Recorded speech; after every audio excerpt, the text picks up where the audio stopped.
Hello. Today I have another novel to talk about. This one is The Octopus by Frank Norris. Now, Frank Norris is an American novelist from California, and he lived a very brief time died in 1902, I believe, at the age of only 32. So he was pretty busy during that time. You can see he wrote this rather fat novel.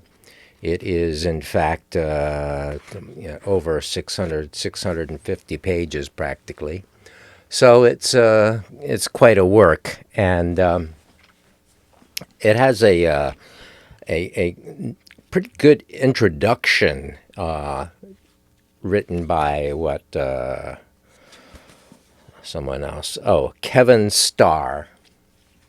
Not to be confused with Kenneth Starr, but Kevin Starr wrote this interesting introduction.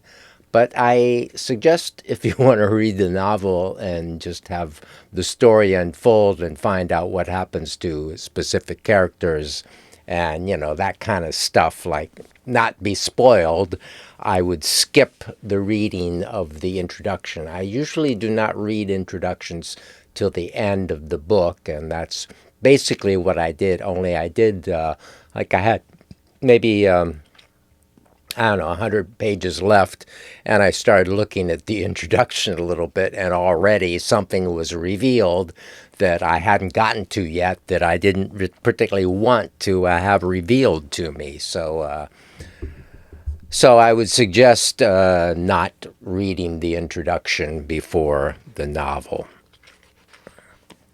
Frank Norris also wrote McTeague. McTeague came before this, and it was made. It's probably the more famous of the novels, and to me, I kind of liked McTeague a little better because, well, the characters in McTeague, there's not as many, and they're kind of stronger, particularly McTeague himself.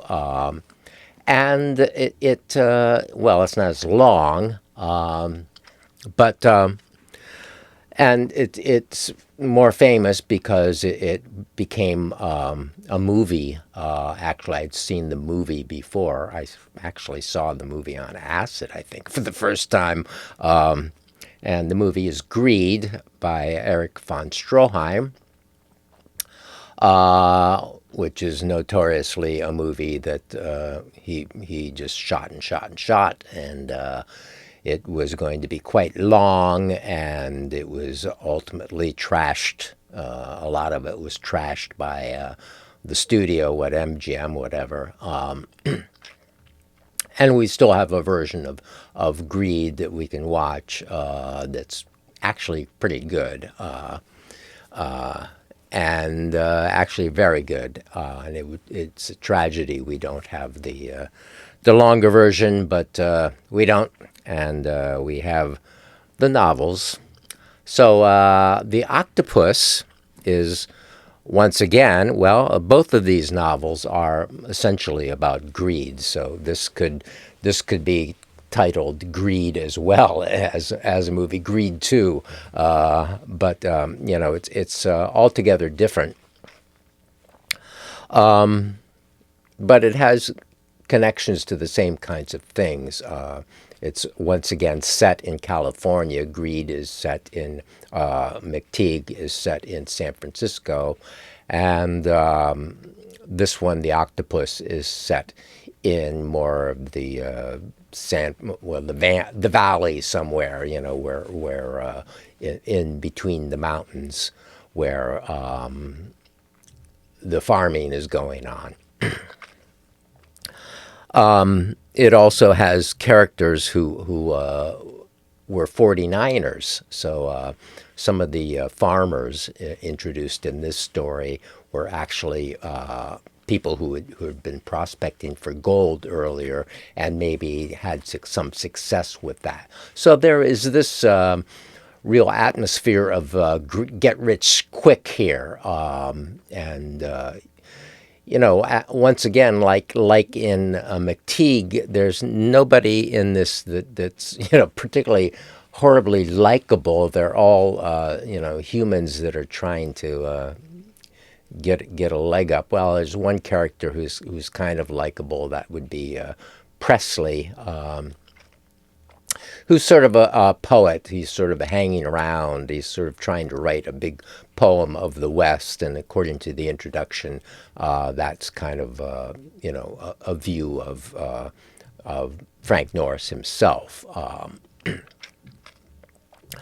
So what it has to do, it's an economic war story, but not a class war story, because we're not dealing with the working classes in this novel at all. We're dealing with wealthy ranchers, farmers. What's the difference between a ranch and a farm? I don't really know. They're called ranches in this story, in this novel, but they're not really raising animals so much, or they're not like holding, and have all this cattle, this stuff like, I mean, a ranch, I think it's like cattle and cowboys, and not what a ranch is. Anyway, they have lots and lots of acres of that they're planting wheat on. So, and it's about the conflict between the railroad, which is built through this area and has the capacity and is the only means, really, of hauling the wheat off to market, which is, in the market in this situation, is off to ships that go to Liverpool, England, I guess, to feed Europe from this, breadbasket of wheat coming out of California. So all this acreage that these ranchers have is some of it is sort of leased from this railroad. So the railroad goes right through there, and as the railroads, this is actually a true story. A few years earlier, like 20 years earlier, this sort of thing actually occurred, and that was the impetus, the starting off point for Norris to get the idea to produce this novel. Oh, the conflict in the beginning is that the railroad wants to raise the price of hauling, the tonnage of wheat out of there, and the ranchers are saying, no, you can't. If you do that, we're going to be ruined. We're not going to make a profit. We're not going to get what we want. So there's this brewing conflict about that, and due to kind of like illegal means, they try to the ranchers try to stock a railroad commission that helps set the rates in California there with their own agents. That doesn't end up working out very well in the end. And in the end, there's a lot of people that end up dying. Actually, we're introduced to a lot of characters. These farmers. There's this Presley guy who's hanging out, but there's Derek, the Derek family, and Marcus Derrick, who is referred to as the governor. And for a while I was like, was he really governor of the state or something? But I guess he just sort of this august kind of character, and and a few other people that are the main characters. These few ranchers. One of them is kind of an unfriendly sort of guy and has trouble with women. Ultimately, he ends up having a romance. There's also a kind of a wandering character who's heartbroken because of a lost love who died very young, and he keeps trying to kind of find her in a sort of ghostly presence in a Catholic mission that is nearby. So there's a little bit of that romantic stuff going on in the story here, in the conflict of the story. Ultimately, it is, well, not to be a spoiling of particular issues, but well, as we know, the rich man eventually wins, and the rich man is continuing to be the winner in the United States of America, and that's what was going on here way back then. This, as I said, what did I say? This novel came out in basically 125 years ago, so like 1900, 1901. So it's an old story that still goes on.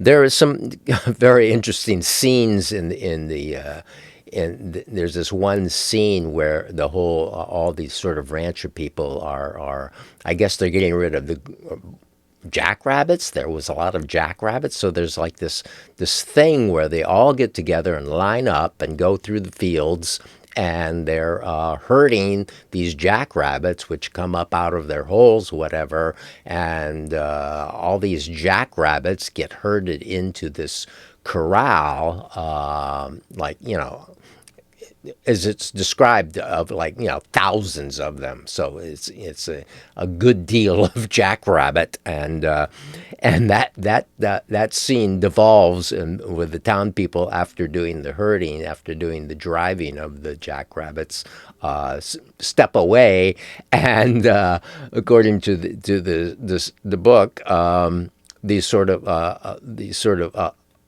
baser. What he degenerated humans are brought in who club the jackrabbits to death. I don't know what they do with the corpses. I guess they just bury them.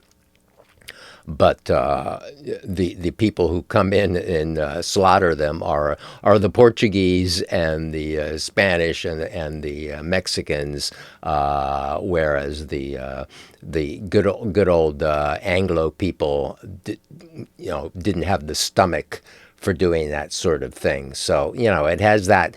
That's the angle and the view of the working class from these people, these rancher people and the railroad people, and I guess essentially Frank Norris, the novelist. I mean, he doesn't say that's what he feels. In a novel, it's a story about these other people, but the implication is that the white race is superior, and all these people slaughtered. We get the people who are don't care or degenerate or whatever to get in there and slaughter the jackrabbits, because that's what they're kind of like. That scene, it's interesting scene because it sort of states what has gone on before. I mean, in a way, the indigenous people who all lived all through America, all through that century, the 19th century, were herded into places, many of them slaughtered, and so this is once again the slaughter of nature into the workings and the desires and the uses of commerce here. So there is a villainous character, and that was one of the things that bothered me about the really looking at the introduction a little bit too soon, in that it talks about the fate of this one particular villainous character whose name is Berman. Now, once again, looking at the 20 that white people's attitudes, white people's attitudes. Berman is never stated, but the name Berman suggests, and the introduction did talk about that the Berman character is, I guess, assumed to be Jewish. So there is this, this greedy, anti-Semitic sort of angle here at play there. That the you know the Jews are the corporate head, or this guy's Berman anyway is the head of everything, and he's he's the banker, and he's connected to the real estate in town, and he's also connected to the railroad. So he has all these tentacles of himself around this capitalist setup here, and he keeps triumphing until he doesn't anymore, but. That sort of there's sort of these symbolic things that go on in the novel that are quite good, and like the Berman fate is very well done. So I guess that's not. I guess that's really enough that I have to say about it.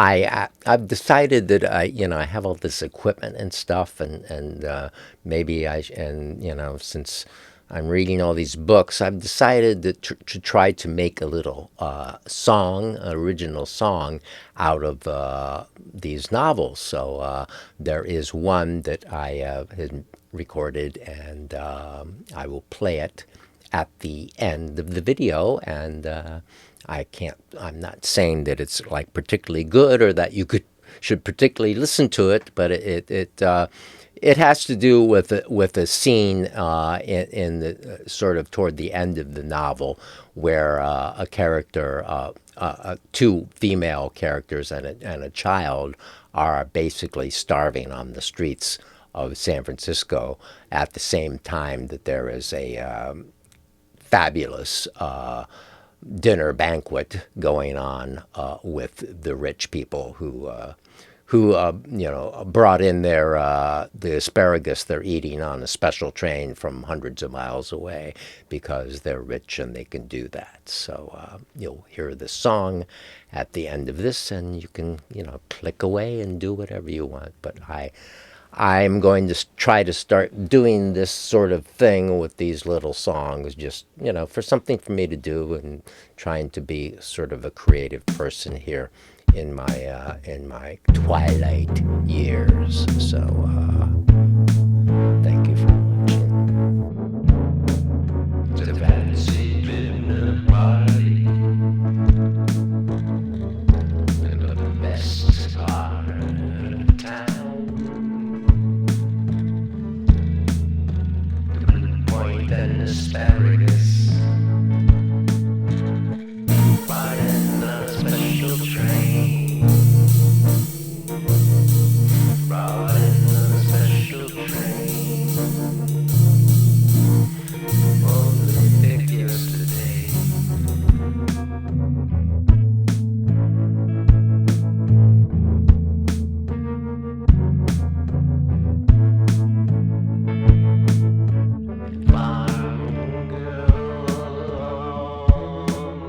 Street,